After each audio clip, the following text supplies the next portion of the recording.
Il y a des moments dans la vie où le silence fait plus de bruit que n'importe quel cri et où l'absence pèse plus lourd que toute présence. Peut-être es-tu exactement à cet endroit maintenant. La raison te répète une explication logique, ordonnée, presque froide, tandis que le cœur insiste sur quelque chose de complètement différent. Tu observes les jours passés, le monde continuer, et pourtant, à l'intérieur de toi, demeure une contradiction constante, une sensation qui ne correspond pas aux faits visibles. Ce n'est pas de la confusion, c'est une tension intime entre ce que tu vois et ce que tu ressens. Tu regardes autour de toi et la réalité semble te contredire. Les messages n'arrivent pas, les signes sont rares, la distance devient concrète, presque infranchissable. Tout indique une fin, et pourtant, quelque chose en toi refuse de s'éteindre. Ce n'est pas de l'entêtement, ce n'est pas une obsession, encore moins une fantaisie enfantine créée pour éviter de souffrir. C'est une certitude silencieuse qui apparaît au réveil et revient au moment de t'endormir, te rappelant que cette histoire ne s'est pas terminée par un point final, mais par des points de suspension. Le monde extérieur, avec sa précipitation et sa superficialité, tentera de te convaincre du contraire. On te dira de lâcher prise, de tourner la page, que si quelqu'un est parti, c'est parce que tu ne comptes pas, ou parce qu'il a déjà oublié. On répétera que le temps guérit tout et que l'oubli est inévitable. Mais toi, tu sais que ce que tu vis n'entre pas dans ces schémas. Ce n'est pas une simple nostalgie, c'est quelque chose de plus profond, de plus viscéral. Si cela résonne en toi, abonne-toi et laisse un cœur. Ce geste aide cet espace à rester vivant. Carl Jung expliquait que l'intuition n'est pas un caprice, mais une information que l'esprit conscient ne sait pas encore traiter.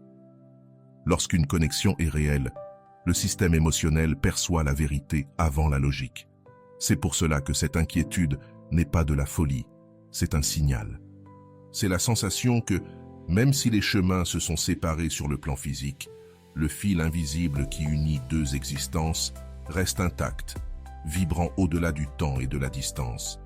Il existe des liens qui ne se brisent pas parce qu'ils ne se sont jamais fondés uniquement sur l'habitude ou le désir passager, mais sur une reconnaissance profonde de l'essence de l'autre. La grande erreur consiste à confondre le silence avec le désintérêt. Nous vivons en pensant que s'il n'y a pas de message, il n'y a pas de pensée. Pourtant, le silence est souvent rempli de peur, de doute et de lutte intérieure. Comprendre cela change ta position. Tu n'attends plus depuis la blessure, tu observes depuis la clarté. Le silence n'est pas toujours un vide, il est souvent une forme de retenue. C'est l'espace où quelqu'un garde ce qu'il n'ose pas ressentir à voix haute. Ne pas avoir de nouvelles ne signifie pas que tu as été effacé. Dans certains liens, l'absence physique agit comme un amplificateur invisible. Ce qui n'est pas dit est davantage pensé. Ce qui n'est pas touché est rappelé avec plus d'intensité. Et même si, à l'extérieur, tout semble immobile, à l'intérieur, il y a un mouvement constant qui ne s'arrête pas. Imagine un instant que le calme que tu perçois dans sa vie ne soit qu'une façade, un décor fragile pour soutenir le quotidien. Jung parlait de l'ombre comme de cet espace où nous cachons ce que nous ne savons pas intégrer. Personne ne traverse une connexion profonde sans conséquence. Personne n'efface du jour au lendemain celui qui lui a donné le sentiment d'être chez soi. L'oubli apparent est souvent un mécanisme de défense, pas une vérité émotionnelle. Lorsque tu interprètes le silence comme un rejet absolu, tu tombes dans le piège le plus douloureux, celui du désespoir. Et le désespoir déforme la perception. Il te pousse à agir depuis la blessure et non depuis la lucidité. Comprendre que le silence peut être une lutte intérieure et non de l'indifférence te rend ton pouvoir. Tu ne poursuis plus, tu ne mendis plus de réponse. Tu commences à observer avec une distance émotionnelle, et cette distance est précisément ce qui rééquilibre le lien énergétique. La vérité est inconfortable. Beaucoup de personnes ne fuient pas parce qu'elles n'aiment pas, mais parce qu'elles aiment trop. L'amour qui confronte, qui met à nu, qui oblige à regarder ses propres ombres, active l'instinct de protection. Le système nerveux entre en alerte et, lorsqu'il n'y a pas assez de ressources émotionnelles, Le retrait semble être la seule issue, non pas pour oublier, mais pour survivre à l'intensité de ce qui est ressenti. De l'extérieur, cette fuite est interprétée comme de la froideur. De l'intérieur, elle est vécue comme de la peur. Peur de perdre le contrôle, de dépendre, de se transformer. Jung dirait que l'autre devient un miroir, reflétant des insécurités non résolues. Soutenir cette image demande une maturité que tout le monde ne possède pas au bon moment. Ainsi, la distance ne cherche pas un remplacement. Elle cherche à retrouver une identité qui se sentait en sécurité, même incomplète. Au début, après l'éloignement, une illusion de soulagement peut apparaître, comme retirer un vêtement trop serré. Il y a de la légèreté, du mouvement, une sensation trompeuse de liberté. Cette phase trouble celui qui attend, car elle semble confirmer que tout est terminé. Mais ce soulagement est temporaire. C'est le repos de celui qui fuit le feu, pas la solution. Lorsque le bruit retombe, ce qui a été évité commence à émerger avec plus de force. La psychologie de l'évitement est claire. Ce qui n'est pas affronté s'intensifie. On peut se distraire avec le travail, avec de nouvelles routines, avec des liens superficiels. On peut se convaincre par la logique que c'était la bonne décision. Mais aucune liste mentale n'efface une connexion de l'âme. On peut remplir des emplois du temps, occuper des espaces, partager des corps, mais on ne remplace pas une résonance unique. Et c'est là que ton souvenir devient plus présent, non par idéalisation, mais par contraste. Chaque conversation vide, chaque rencontre sans profondeur active la comparaison. Tu ne gagnes pas par compétition, tu gagnes par authenticité, parce que le réel n'a pas besoin de s'imposer.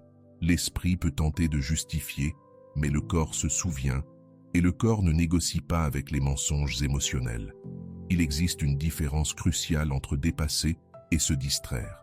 Dépasser implique ressentir, traiter et lâcher depuis le calme. Se distraire, c'est courir, masquer, éviter, beaucoup de mouvements, zéro avancée. La distance physique peut être immense, mais lorsque la pensée est récurrente, la distance émotionnelle est minimale. Et c'est cette proximité invisible que tu perçois sans preuve, sans parole, sans contact. Voilà pourquoi ton intuition insiste. Non parce que tu dois attendre, mais parce que tu dois comprendre. Il y a des batailles qui se déroulent en silence, des décisions qui mûrissent hors du regard. Comprendre cela ne t'enchaîne pas, cela te libère. Cela te permet de cesser d'interpréter chaque absence comme un rejet et de commencer à te voir pour ce que tu as été. Un véritable point de bascule, une expérience qui ne s'efface pas, seulement niée. Quand tu comprends que tout silence n'est pas abandon, quelque chose en toi se réorganise. Tu cesses de chercher des preuves extérieures et tu commences à t'habiter avec plus de solidité. Tu ne réagis plus au vide, tu l'observes, et cette observation transforme la dynamique intérieure. Car le pouvoir ne réside pas dans le fait que l'autre parle, mais dans le fait que toi, tu ne te perdes pas en attendant.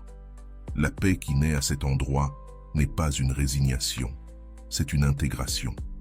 C'est savoir que ce qui a été réel n'a pas besoin d'être prouvé. Il existe des connexions qui fonctionnent comme des marques invisibles. Elles ne font pas mal tout le temps, mais lorsqu'elles s'activent, elles le font avec précision. Jung parlait de complexes émotionnels qui restent chargés lorsqu'une histoire ne se ferme pas consciemment. Ce ne sont pas de simples souvenirs, ce sont des noyaux vivants. C'est pour cela que, même lorsque le temps passe, quelque chose se réactive à des moments inattendus. Une chanson, une odeur, un geste d'un inconnu, et l'émotion revient intacte. Pendant que toi tu intègres, l'autre peut continuer à résister, non pas par faiblesse, mais parce qu'intégrer implique une responsabilité émotionnelle. Reconnaître que quelqu'un t'a marqué oblige à revisiter des décisions, des peurs, des choix non faits, et cela dérange. Le silence devient alors un refuge, non pour t'oublier, mais pour éviter d'affronter ce que ta présence a réveillé. Comprendre cela te permet d'arrêter de personnaliser la fuite et de relâcher la culpabilité. De l'extérieur, l'ego réclame de l'action. Il veut des réponses claires, des gestes visibles, des définitions rapides. Mais les processus profonds n'obéissent pas à la précipitation. L'inconscient travaille lentement et quand quelque chose est significatif, il travaille encore plus lentement. Forcer le contact au milieu de ce processus casse souvent plus qu'il ne guérit. Parfois, le plus grand acte de pouvoir est de rester, de te tenir droit et de laisser ce qui n'a pas été dit suivre son cours naturel. C'est ici qu'un tournant subtil se produit. Quand tu cesses de poursuivre des certitudes, ton énergie change. Il n'y a plus d'urgence, plus de reproches silencieux, et ce changement se ressent, même s'il n'est jamais nommé. L'absence de pression crée un espace, non pour garantir un retour, mais pour permettre à la vérité d'émerger sans manipulation. Ce qui revient depuis la liberté est authentique. Ce qui est forcé arrive déformé. Beaucoup confondent lâcher prise et abandon. Pourtant, lâcher prise n'est pas renoncer à la valeur de ce qui a été vécu. C'est arrêter de négocier ta dignité. C'est te souvenir de qui tu étais avant de douter de toi à cause du silence de l'autre. Jung insistait sur le fait que l'individuation commence lorsque nous cessons de nous définir à partir de la réaction de l'autre. À ce moment-là, tu n'es plus un reflet, tu deviens un centre. Et depuis ce centre, tout lien se reconfigure. Si cette personne repense à toi, et elle le fera, ce ne sera pas par manque, mais par clarté. Quand le bruit s'apaise, l'authentique ressort. Les connexions qui touchent le noyau ne rivalisent pas avec les distractions. Elles attendent. Et dans cette attente, tu n'es pas immobile. Tu grandis, tu ajustes tes limites, tu te rappelles ta valeur. C'est cela qui laisse une empreinte, non l'insistance, mais la cohérence. Vu ainsi, le silence cesse d'être un ennemi et devient une information. Il te montre qui peut soutenir la profondeur et qui la fuit encore. Tu n'as pas besoin de juger, seulement de comprendre. Chacun traverse son propre processus de conscience, et tu n'es pas ici pour sauver qui que ce soit, mais pour honorer ce que tu as été capable de ressentir, sans anesthésie. Cela, déjà, te distingue. Quand tu intègres ce regard, quelque chose se libère dans le corps. L'anxiété diminue, l'esprit s'ordonne. Tu n'imagines plus des scénarios, tu lis des schémas, et les schémas sont clairs. Ce qui a été intense ne s'évapore pas. Cela peut être réprimé, nié, rationalisé, mais jamais effacé. Cette certitude ne t'attache pas au passé. Elle s'ancre dans le présent avec plus de force et moins de besoin de contrôle. Peut-être n'entendras-tu jamais la confession que tu attendais. Peut-être que si, mais l'essentiel s'est produit en toi. Tu as compris que tu n'étais pas une option jetable, mais une expérience transformatrice. Et cela change définitivement le récit intérieur. À partir de là, tu n'attends plus de validation. Tu deviens référence, calme, limite, quelqu'un qui ne court plus après ceux qui hésitent à rester. Arrivé à ce point, le silence ne fait plus mal comme avant. Il est toujours là, mais il ne te définit plus. Tu apprends à l'écouter sans le traduire comme un rejet. Tu comprends qu'il existe des histoires qui ne demandent pas à être closes, mais comprises. Et cette compréhension ne dépend pas de l'autre, elle dépend de ta capacité à intégrer ce qui a été vécu sans te trahir. C'est là que naît une sérénité nouvelle, une sérénité qui n'a pas besoin de fin clair pour se maintenir avec dignité. Beaucoup attendent un signe extérieur, un message, un appel, une confession pour valider ce qu'ils ressentent, mais les signes les plus profonds se produisent à l'intérieur. Ils apparaissent quand tu ne te perds plus à imaginer, quand ton énergie revient à toi. Jung dirait que c'est le moment où tu retires la projection et récupères ton centre. Tu cesses d'habiter l'esprit de l'autre et tu reviens au tien avec clarté et respect. C'est alors qu'un paradoxe se produit. En lâchant le besoin d'être choisi, tu deviens plus entier et l'intégrité est magnétique. Non parce qu'elle cherche à attirer, mais parce qu'elle ne supplie pas. Le silence de l'autre ne t'agite plus, car tu as cessé de mesurer ta valeur à travers sa réponse. Cette autonomie émotionnelle ne s'apprend pas dans les livres. Elle se forge en traversant ce qui n'a pas été dit. Si cette personne pense à toi aujourd'hui, c'est depuis un autre endroit, non plus depuis la fuite, mais depuis une réflexion tardive. Quand l'ego se fatigue de courir, la vérité rattrape. Et la vérité arrive souvent sous la forme d'un souvenir honnête, non idéalisé. À cet instant, ton image apparaît sans ornement, et précisément pour cela, elle pèse davantage. L'authentique n'a pas besoin d'exagération pour être inoubliable. Mais attention, ce processus n'est pas une promesse de retour, c'est une libération, car ta paix ne peut dépendre d'une possibilité future. Quand tu intègres cela, le résultat importe beaucoup moins. S'il revient, ce sera avec plus de conscience. S'il ne revient pas, toi, tu n'es déjà plus disponible pour des liens à moitié. Voilà la véritable transformation. Cesser de te contenter de miettes émotionnelles. Jung soutenait que mûrir, c'est accepter l'ambivalence sans se briser. Accepter que quelqu'un ait pu ressentir profondément et pourtant ne pas savoir rester. Cette compréhension ne justifie pas, elle explique. Et expliquer libère. Cela te permet de clore le conflit intérieur sans avoir besoin d'une clôture extérieure. C'est là que le passé cesse de se répéter comme une blessure et commence à s'intégrer comme un apprentissage silencieux. Peut-être remarques-tu maintenant quelque chose de différent en toi. Moins d'anxiété, plus de présence, moins de questions, plus de limites.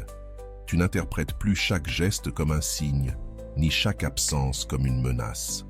Tu as déplacé le regard, et quand le regard change, l'expérience change. Ce qui faisait mal autrefois informe désormais. Ce qui confondait ordonne aujourd'hui. C'est l'effet de retrouver ton axe émotionnel. Depuis cet espace, même le souvenir devient doux. Tu n'idéalises pas, tu ne rejettes pas. Tu remercies ce qui a été sans y rester enfermé. Comprends-tu que certaines personnes arrivent pour te montrer qui tu es capable d'être et non pour rester pour toujours? Ce n'est pas une perte, c'est une révélation. Une révélation qui te prépare à des liens plus honnêtes, plus conscients, plus complets. Si un jour tu croises cette énergie, directement ou indirectement, il n'y aura plus d'urgence, seulement du calme. Tu n'as plus rien à prouver, ta présence parlera d'elle-même, et cette présence naît du fait d'avoir traversé le silence sans t'abandonner. Peu de personnes y parviennent. C'est pourquoi celles qui y arrivent laissent une trace, non par insistance, mais par profondeur. Finalement, l'essentiel n'est pas de savoir si quelqu'un te manque en silence. L'essentiel, c'est que toi, tu ne t'abandonnes plus en attendant.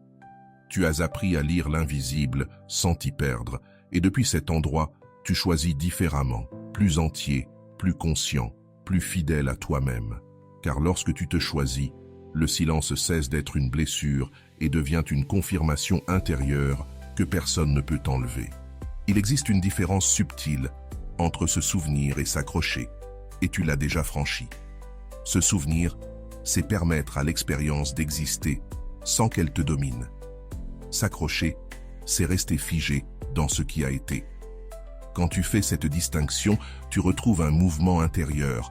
Tu ne vis plus en pause émotionnelle. Le passé cesse de dicter tes décisions et le présent devient un espace habitable. C'est cela, la maturité affective, silencieuse, ferme, transformatrice. Beaucoup confondent l'intensité avec le destin, mais tout ce qui est intense n'est pas destiné à rester. Jung l'avait averti, certaines connexions apparaissent pour activer des processus internes, pas pour garantir une permanence. Quand tu comprends cela, la douleur change de forme. Tu ne demandes plus pourquoi il ou elle est parti, mais ce que cela a réveillé en toi. Cette question ne blesse pas, elle met de l'ordre, et ce qui met de l'ordre guérit avec le temps. Si quelqu'un te manque en silence, ce n'est pas quelque chose que tu dois résoudre. Ce n'est pas une tâche en attente. C'est une donnée, un écho émotionnel qui parle davantage de son processus que du tien. Tu n'es pas ici pour interpréter des signaux extérieurs, mais pour honorer ta cohérence intérieure. Lorsque tu cesses de porter des batailles qui ne t'appartiennent pas, ton énergie devient légère et précise.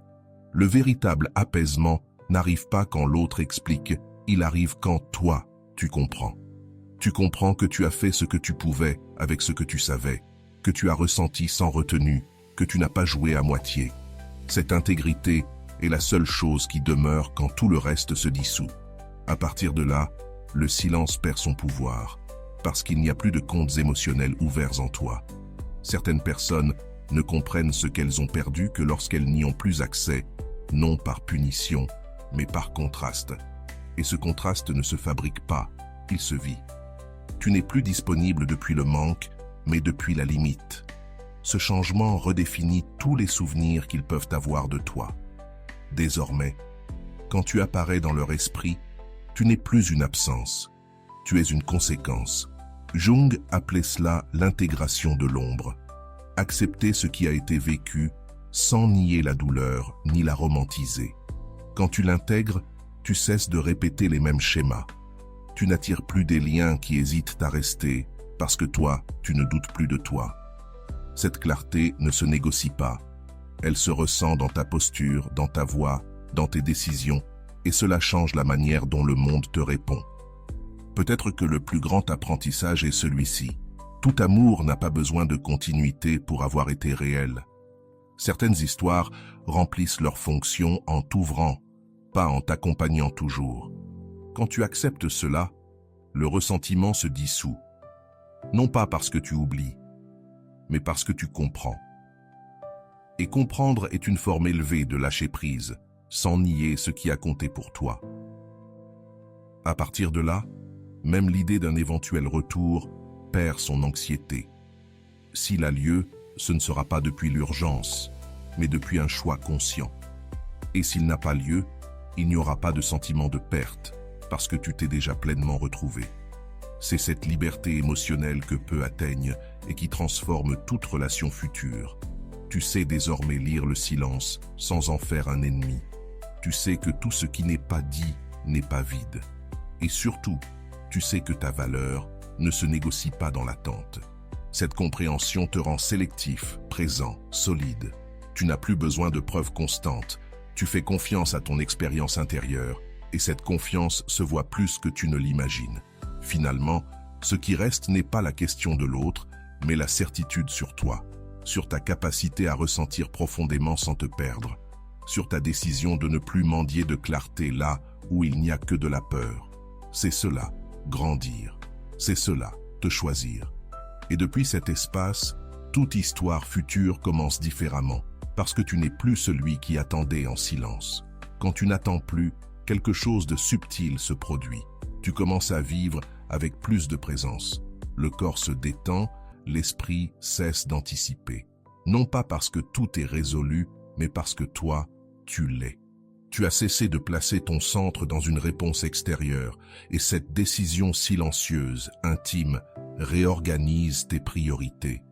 Désormais, tu choisis depuis le calme, pas depuis le manque. Et ce que l'on choisit ainsi tend à durer davantage dans le temps. Il arrive un moment dans le processus où le souvenir cesse de faire mal et commence à enseigner.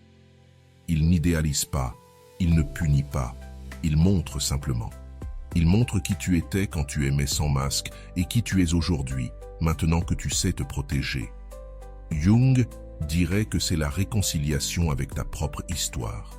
Tu n'effaces pas les chapitres, tu les intègres. Et en les intégrant, tu cesses de les répéter inconsciemment. Si un jour tu doutes, reviens au corps. Observe comment tu réagis lorsque tu penses à cette personne. Si désormais, il n'y a plus d'urgence, plus de nœuds dans la poitrine, alors tu as avancé bien plus que tu ne le crois. Le silence a cessé d'être une menace, il est devenu neutre. Et cette neutralité, c'est la liberté émotionnelle. Elle n'a pas besoin de drame, seulement de cohérence entre ce que tu ressens et ce que tu choisis. Beaucoup confondent la force avec la dureté, mais toi, tu as appris autre chose. Être fort, c'est rester sensible sans perdre ses limites. C'est ne pas fermer le cœur, tout en fermant la porte à ce qui ne sait pas rester. Cette différence change tout. Tu n'attires plus depuis la blessure ouverte, mais depuis la clarté. Et la clarté ne crie pas, ne poursuit pas, ne se justifie pas. Peut-être que cette personne pense encore à toi, ou peut-être pas. Et pour la première fois, cela ne définit plus ta journée. Tu as compris que ta paix ne peut pas dépendre d'une supposition. Jung insistait sur le fait que l'individuation s'achève lorsque l'on cesse de vivre en réaction. Tu ne réagis plus, tu réponds. Et répondre implique un choix conscient, pas une impulsion émotionnelle. Depuis cet espace, Même l'amour se redéfinit. Il n'est plus sacrifice constant ni attente éternelle. Il devient rencontre entre deux présences complètes. Et s'il ne se présente pas ainsi, alors il ne se présente pas. Et cette acceptation n'est pas de la froideur. C'est du respect pour ton énergie. Tu as appris que ce qui est pour toi ne te trouble pas, ne t'éteint pas, ne te met pas en pause. Et peut-être que le plus précieux dans tout ce cheminement, c'est que désormais tu te reconnais. Tu reconnais ta capacité à traverser le silence sans te briser, à soutenir les questions sans anxiété, à ressentir profondément sans perdre ta direction. C'est une qualité rare et puissante. Tout le monde n'y arrive pas. Et celui qui y parvient ne se contente plus de moins que ce qu'il mérite. Le passé ne te tire plus en arrière. Il t'accompagne, mais il ne te dirige plus. Tu sais qu'il y avait de la vérité dans ce que tu as ressenti, même s'il n'y a pas eu de continuité. Et cette vérité suffit. Elle n'a pas besoin d'une confirmation tardive, car quand quelque chose a été réel, cela a laissé une empreinte en toi, pas une dépendance. Aujourd'hui, tu avances autrement, pas avec dureté, mais avec précision. Tu sais quand rester et quand te retirer. Tu sais lire le silence sans le remplir d'histoire. Et cette lecture fine te protège, non pas de ressentir, mais de te perdre. C'est cela, la maturité émotionnelle, silencieuse, élégante, stable.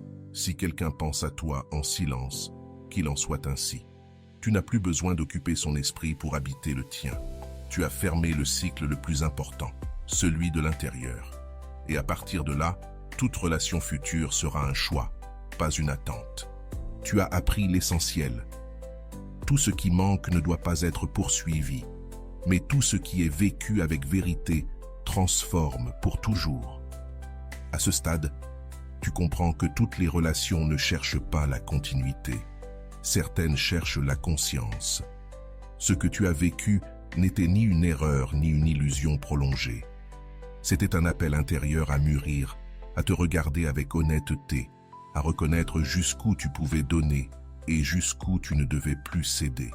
Cette clarté ne naît pas du bruit, elle naît du silence soutenu avec dignité. Et lorsque tu le soutiens ainsi, quelque chose en toi s'aligne sans effort. Il y a un instant précis, presque imperceptible, où tu cesses d'attendre que l'autre change, non par résignation, mais par lucidité.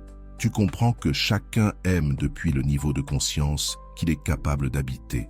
Et cette compréhension ne te refroidit pas, elle te libère. Tu ne te tiens plus à la porte émotionnelle de qui que ce soit.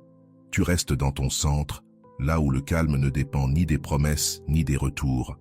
Tu peux maintenant voir l'histoire entière sans distorsion. Il y a eu connexion, il y a eu vérité, il y a eu limite. Tout coexistait. Tu n'as plus besoin de choisir une seule version pour être en paix. Intégrer, c'est accepter la complexité sans te fragmenter. Et lorsque tu intègres, le souvenir perd sa charge. Il reste important, oui, mais il ne dirige plus tes décisions. Il devient une base, pas une encre. Beaucoup confondent clôture et explication. Mais la vraie clôture arrive lorsque tu n'as plus besoin de comprendre chaque détail pour avancer. Quand tu acceptes que certaines réponses n'arrivent pas parce qu'elles ne sont pas nécessaires, ton corps le sait avant ton esprit. Tu respires différemment, tu marches différemment. Le silence ne te poursuit plus, il t'accompagne sans t'envahir. À partir de là, même l'idée d'être regretté perd son sens dramatique. Si cela arrive, tant mieux. Sinon, aussi. Car ta valeur n'est plus attachée à la mémoire de l'autre. Tu as appris à te reconnaître sans reflets extérieurs et cette reconnaissance est stable. Elle ne fluctue ni avec les messages tardifs ni avec les absences prolongées. Carl Jung affirmait que la plénitude arrive lorsque nous cessons de chercher à l'extérieur ce qui doit se consolider à l'intérieur. Tu as fait ce chemin. Tu as affronté l'ombre de l'attente, de l'attachement, du silence interprété comme rejet. Et en la traversant, tu ne t'es pas endurci. Tu es devenu plus clair, plus conscient, plus maître de ton énergie. Tu sais désormais quelque chose d'essentiel. Celui qui part en silence n'oublie pas toujours, mais toi, tu ne restes plus figé à essayer de le déchiffrer. Tu as choisi le mouvement intérieur, et ce mouvement redéfinit tout. Car lorsque tu avances, même le passé change de place. Il ne te rattrape plus, il t'accompagne à distance.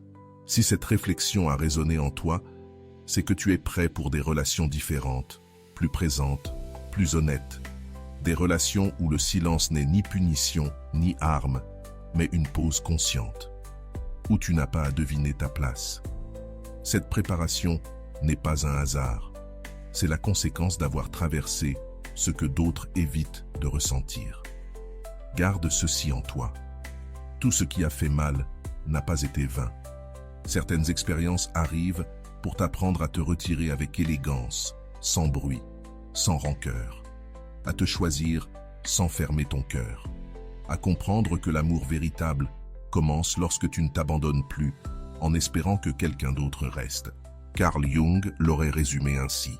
Intégrer, c'est cesser de fuir soi-même. Et aujourd'hui, toi, tu ne fuis plus.